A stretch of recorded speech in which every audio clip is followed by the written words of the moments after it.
Welcome to Sermon Brainwave with me, Karoline Lewis. And me, Matt Skinner. And me, Rolf Jacobson. Happy Easter, working preachers.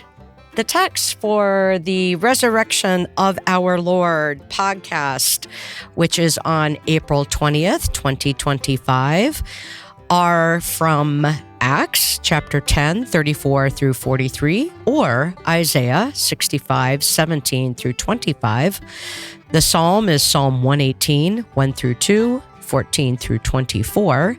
Second reading, 1 Corinthians 15, 19 through 26, or again, Acts 10, 34 to 43.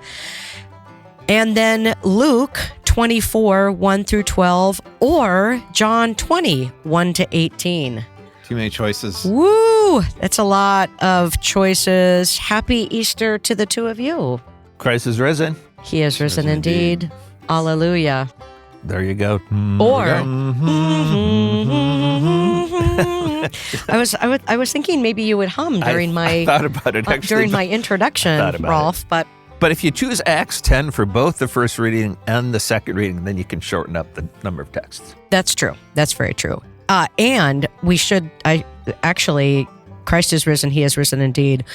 Alleluia is a good entry into what Mary does not say in the Gospel of John. Yes. Sorry, I was trying to figure out how you got that. Because she said, I have seen the Lord. She says, I have seen the Lord. So Which takes you back to John 1, come and see. I don't know if you knew that. Really? Yeah, Wow. it's right there. That's a really good connection, Rolf. Thank you. Yeah, very good. So we have a lot of texts. We have a lot of texts, yeah. We probably won't talk about each and every one of them. I doubt it. But where should we begin? Should we start with John? I was going to say it's the year of Luke. Let's start with Luke. Okay, let's do it. Because the part of Luke that everyone focuses on is the later part, Cleopas' story. Oh, Road to Emmaus. Correct. But this is worth looking at itself, Matt. What jumps out at you, especially when you think about Luke as opposed to the other synoptics? Me? Yeah. Well, nobody believes the women when they come back. Funny how that happens. That's one. Did they think it was an idle tale? Nonsense. Yes. Mm-hmm. So that's one thing that's significant. The other is nobody's seen him yet. We're 12 verses in, and nobody's seen him. There's amazement from Peter, but there is a transitional moment here, and what we get is verse 8, where then they remembered his words. And it's a moment of recognition, which we see again in Luke. So later on in Luke, Cleopas and his companion won't recognize Jesus until he breaks the bread and their eyes are open. There's nothing about the experience of the empty tomb or even encountering Jesus on the road that makes Easter belief automatic or sensible or programmable or predictable or anything like that. So in this case, they need to have their memories jogged from what they hear from these two men in dazzling clothes, these two angelic figures. And what they remember are the words of Jesus. They remember what he said. So there's something about the experience that pulls them back to something in their memory, even though they haven't met him yet in his new resurrected life. Do you see what I mean? In terms of, so it's just a helpful way to think about what makes Easter recognition possible. How do you know when you've encountered Jesus and not something else or a reflection of your own desires? And part of it, at least right here, is in the things that he said and things that he's promised and the faithfulness with which he lived his life and ministry. There's my sermon. I'm sticking to it. You know what I like about this part of Luke is what the men in dazzling clothes yes, the two men in dazzling clothes say, which is very different than in Mark, where they say he's not here, he's risen. Here it's, why do you seek the living among the dead? Which to me is such a great sort of law and gospel way of thinking of how often in life, in ministry, in the Christian life, we are doing the wrong thing. That we're looking among the dead, and we're seeking, we're trying to find purpose and meaning in the letter which cannot give life, and in the things of the world which cannot give life, and so that so much of our life, what we're looking for the living, for life among that which is dead and cannot give life. And then, like you said, it's remember how he told you. So it's not only do we remember, we have to be told to remember. Right. These are the two places that I landed as well. I did ponder the no one believes the women, because I always ponder that, but it's a daily reality. I don't believe you. It's a daily reality. But anyway, no, but why do you look for the living among the dead? I love that, Rolf, right? I mean, and how it's not only an Easter proclamation, but also it also helps, I think, a congregation, the listeners going forward. This is what the resurrection, believing in the resurrection, means for how we live and how we do church and how we gather together. It's a question that we always need to keep before us because of the way in which we look toward what is already dead. And so I love that. I think this is less about a sermon on Easter, but it's just a reminder to preachers and a encouragement to preachers. There are a lot of different metaphors or images or perspectives that we give to, what is preaching, and that preaching is then often a call to remember, like that you are in that space helping people remember, and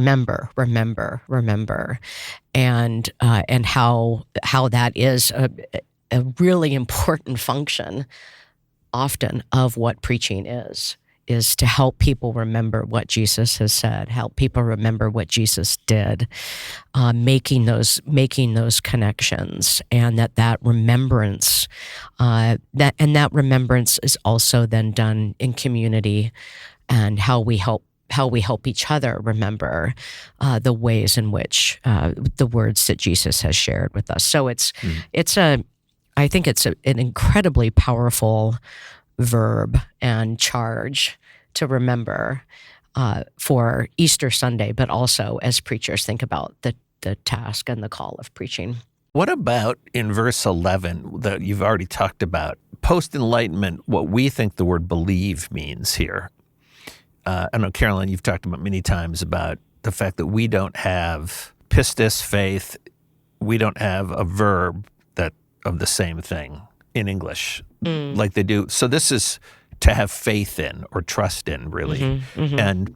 And Peter, he might not have trusted their words, but at least he did get up and run and look. So he didn't go, this is stupid, I'm just going to roll over. Put on the snooze. Yeah, press the snooze button. Exactly. Yeah, sure, right. Turn to the sports section. About believe. I mean, it's not just intellectual assent. To have faith, to trust. In verse 11, they did not believe them. They did not trust these words or something more, right? No? Yeah, I mean, it's a really good question because believing can take on so many different connotations, right? Just in our own understanding of what belief is in faith, connected to faith, but going to, Gospel of John, belief is never a noun. It's always a verb. So believing is an active. And for John, it's synonymous with being in relationship with Jesus. I wouldn't import that onto Luke here. So it's a really good question. I mean, in terms of how Luke is, what didn't they believe? What is it about? Or is there something about they did not believe them because they had to go see for themselves? Yeah, the them probably is the words. I should just look that up just to make sure. It's the women. Women? It's feminine. Uh-huh. Aren't the words also feminine? No. But is there something about... It's neuter. It's But rema. I just was looking at, ta remata, So- ta. Got it. Yep. Is there something about the fact that they didn't believe them because they couldn't believe unless they went and saw for themselves? That could be part of it too. And Anna Carter Florence talks about this, that's what a preacher does, right? That they have to go see for themselves. And how are they going to see for themselves if there's not a preacher who tells them to remember and invites them to the empty tomb? So yeah, I think it's a really good question. And it also calls attention to the fact, I mean, one thing that maybe you mentioned, maybe one of you mentioned, I'm not really sure, but that there is no, you were talking about this, there's no appearance of, here we have a resurrection story that's not a resurrection story. I mean, there is no resurrected Jesus. Right? He's not there yet. And so they're asked to believe when a tomb is empty and how utterly upside down that is, to go further into Acts, right? That's inconceivable. Yeah. I choose to believe that between verses 11 and 12, they keep on insisting that it's true, and that Peter finally gets up and either says, I'm going to prove you wrong, or, you know what I mean? Something happens there. We're speculating, but I choose to, because if you've been disbelieved before, somebody in this room's been disbelieved before, right? Last night. When you see something and you've got to and you can give up, or you can just fight, or you can just hold your ground, and I choose to believe they hold their ground. Maybe I'm wrong. And then, so Peter's finally like, okay, there's only one way I'm going to settle this, and that's I'm going to go see for myself. Check it out for themselves. Yeah. Yeah, maybe that's part of the resurrection story. We all have to go to the tomb. Well, that sounds like a transition to John. Ooh, really? Yeah. Maybe. Well, John is always the alternate. I was going to ask Rolf a question about John. Go ahead. No, I'm kidding. John's always, no, you just were off and running. As soon as that door opened. That was really funny. I was going to ask Rolf a question about John. It happens in a garden, Matt. And so you think about this as like a re-Eden story. I've seen the Lord. People who don't She doesn't recognize him until Jesus reestablishes a relationship. Say Mary. People who are new listeners to the podcast should know that Karoline loves the festivals because they're John days, and she is a John scholar. Sometimes shows up with like a list of points to make. And we've been doing this with Karoline since 2008. Yes. So you kind of know. Have talked about these texts Something before. similar might happen when we turn to Acts in a few minutes. Yeah, you kind of know what I'm maybe going to say, but I was going to. I think that's a great segue. Is that maybe that's what before Easter is assent or belief in the resurrection and all it means and Jesus. It is first going to the tomb and sitting at the tomb and saying, what just happened? What's going on here? What does this mean? The tomb is empty. Remembering, waiting for an encounter, because as the commentary points out, Mary Magdalene goes to the tomb for no other reason other than to, as we all do, to visit the graves of our loved ones. She doesn't go there to anoint. She doesn't go there with spices, and she goes alone. And there's something really, I think if I were going to take that theme and preach that, bringing people to that empty tomb, bringing people to that grave, and sitting there in all of the confusion and the sorrow and the grief, which is really the dominant mood of this until Jesus shows up. And she's not able to recognize Jesus in the midst of her tears, in the midst of her confusion and the trauma, and it's when he calls her name, right, that she recognizes him. And so there's so much about Easter, right, I've talked about this before, that the lilies and the trumpets and the jelly beans and all of that wonderful thing, but at first they're like empty tomb stories. And so no wonder the women aren't believed, right? No wonder. Can there really be living out of the dead? Can a tomb really be empty? Can death really be overcome? I mean, these are the questions of resurrection that I would sit with. All the teasing aside, you did say something that I don't remember you saying before, and that's about Mary not going to anoint, but she's going because that's what you do. You visit your loved ones. Mm-hmm. Mm-hmm. If you have said that in previous years. Don't remember. I forgot. Oh, I forget more things than I used to. Again, it's a story about recognition. The recognition comes differently here. Like it's. I love that if you line up all of the gospel stories together, that none of them have the same Easter event in quite the same way, but they all play with this idea of what does it take people to recognize or to not recognize. Yeah, which you'll get more in John too, of the moment of recognition. And I think also just to follow up with going to the tomb, and that's the only reason that she went, is the fact that then at the end, it's not this quick turnaround, oh, I understand everything, now I'm going to make this Easter claim of Christ is risen, he is risen indeed. I get it all, I remember everything. No, she doesn't say that. She says, I have seen the Lord, which still leaves it rather ambiguous. What does it, I have seen the Lord mean? What does it mean that I've seen the resurrected Christ? And I think that's where the preacher invites people into the season of Easter, not just Easter Sunday. All right, we should go on to Acts. By the way, if you are looking for some new thoughts on the book of Acts and would like to add something to your library, your commentary library, I believe, in fact, I don't believe, I know that, Matt, you had a new commentary on Acts come out very recently. I do. This past week. Yeah, in the interpretation. During Holy Week. In the interpretation series? The Interpretation Biblical Commentary series. Congratulations. Congratulations. Yeah. Thank you. Thanks very much. It's a great Just series. in time for Easter. It's awesome. It is, and it's a great series, especially for preachers. It's very theological and homiletical. So check it out, preachers. It's addressed to teachers and preachers throughout. And it is brilliantly called Acts of the Apostles, I believe. Just Acts. Oh, just Acts. Yeah, they can only afford 4 letters on the cover. Acts. Yeah, so you can't Acts. You can't mistake the title. It's pretty clear. Correct. Not to be confused with the other book I published once called Acts. Anyway, Acts. This one, you'll know. Yeah. But thank you for that. I'm thrilled that it's out. We are too. Check it out, preachers. Okay, Acts. Yeah, every Easter, here it is. Mm-hmm. And we will have Acts the book now. of Acts for the next 7 weeks. Right.